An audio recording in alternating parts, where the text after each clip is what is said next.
SMK bisa, SMK hebat, SMK bisa hebat, vokasi kuat menguatkan Indonesia. Salam hebat sahabat SMK. Pada saat ini saya dalam perjalanan untuk memantau kegiatan pembelajaran di sekolah binaan.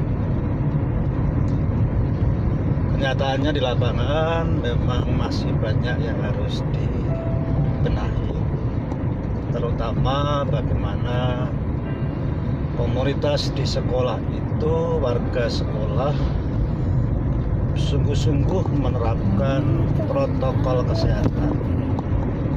Jadi memakai masker dengan benar, kemudian menjaga jarak, kemudian rajin atau sesering mungkin untuk cuci tangan pakai sabun di air mengalir, kemudian mengurangi kerumunan dengan menjaga jarak tadi, kemudian juga atau tidak makan bersama-sama dalam konteks jarak yang sangat dekat.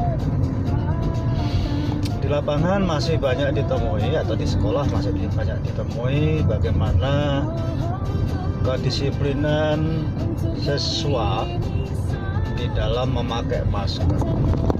Ada beberapa yang memang kadang tidak pakai masker atau tidak punya masker, dan ini mestinya harus diantisipasi oleh satuan tugas sekolah masing-masing untuk kemudian diberikan masker cadangan atau pembinaan lebih lanjut agar yang bersangkutan tidak menggantungkan ya atas masker yang harus dipakai.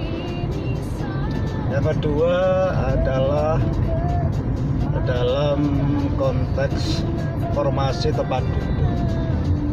Sana dikatakan memang PTM ini ada formulasi yaitu 50%, ya. Tapi itu pun mestinya harus dilihat dari sisi realita di lapangan. Berapa jumlah siswa, berapa ukuran ruangan. Kemudian bagaimana kemudian itu kalau diterapkan, apakah jarak antara peserta didik satu dengan yang lain sudah memenuhi jarak minimal 1,5 meter itu. Dan ini pun juga masih beberapa yang belum taat prosedur ya, sehingga mestinya harus dilakukan satu formasi tempat duduk yang aman, termasuk lingkungan kelas ya. Sirkulasinya juga harus diperhatikan, apalagi kemudian kalau itu ber-AC ya, sehingga juga harus menjadi pertimbangan juga di dalam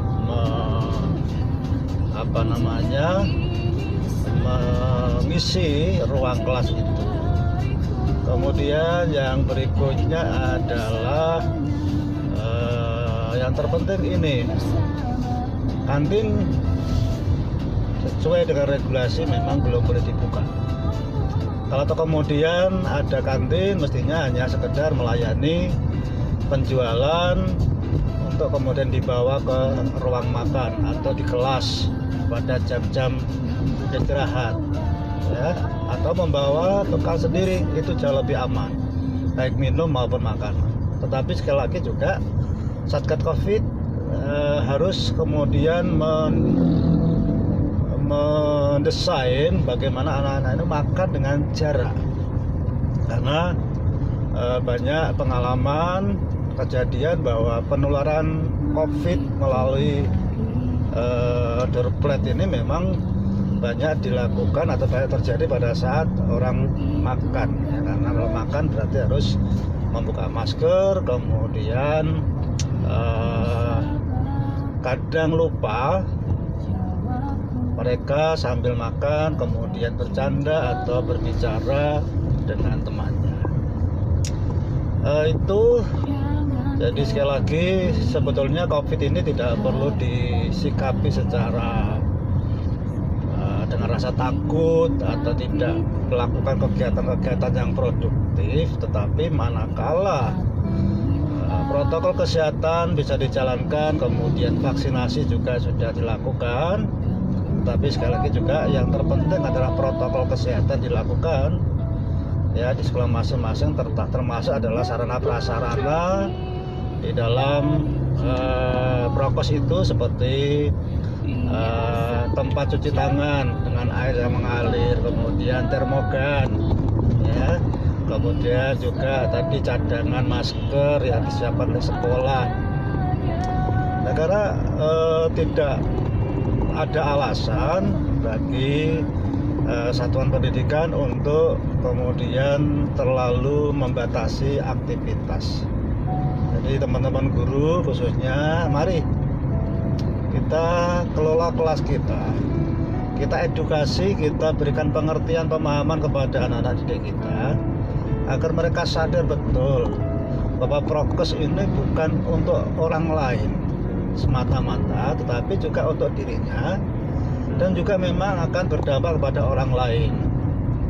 Sehingga mereka harus tahu persis bahwa memakai masker itu bukan karena aturan ya, menjaga jarak juga demikian, mencuci tangan juga demikian, makan bersama juga demikian, tapi semata-mata karena mereka sadar dampak atau efek yang ditimbulkan dari kelalaian-kelalaian yang dilakukan ya. Jadi Bapak Ibu guru, teman-teman pendidik, yuk kita sama-sama menjaga PTM terbatas ini dengan baik sehingga ini bisa berlangsung. Jangan sampai nanti terjadi klaster penyebaran COVID di satuan pendidikan Bapak dan Ibu masing-masing, sehingga pada akhirnya kembali regulasinya lagi, kebijakannya entah PPKM atau justru nanti kembali lagi, bisa lagi kemudian kembali harus PJJ. Kita harus kemudian mengamankan dan kita memulihkan pembelajaran ini ya. Jadi beberapa kita tahu bahwa dengan pandemi terjadi learning loss ya, ini jangan sampai kemudian kita abai. Dan kepada teman-teman Bapak Ibu guru, sahabat pendidik, ingat bahwa PTM ini merupakan sebuah peluang bagi Bapak dan Ibu untuk memberikan yang terbaik bagi peserta didik. Jadi jangan disia-siakan waktu tatap muka dengan siswa. Persiapkan sebelum pembelajaran apa yang harus dikerjakan, apa yang harus dilakukan oleh peserta didik. Ya, sehingga pada saat di kelas dari detik pertama sampai detik terakhir itu benar-benar bisa dimanfaatkan secara efektif ya. Jangan sampai kemudian hanya berjalan begitu saja seperti masa-masa sebelumnya yang tidak menghargai waktu. Ya, ini yang harus dipahami juga, karena pada saat ini tentunya teman-teman Bapak dan Ibu pendidik tidak mungkin memberikan seluruh materi yang ada di silabus itu. Tetapi Bapak dan Ibu tentunya harus memilih materi-materi yang esensial. Ya.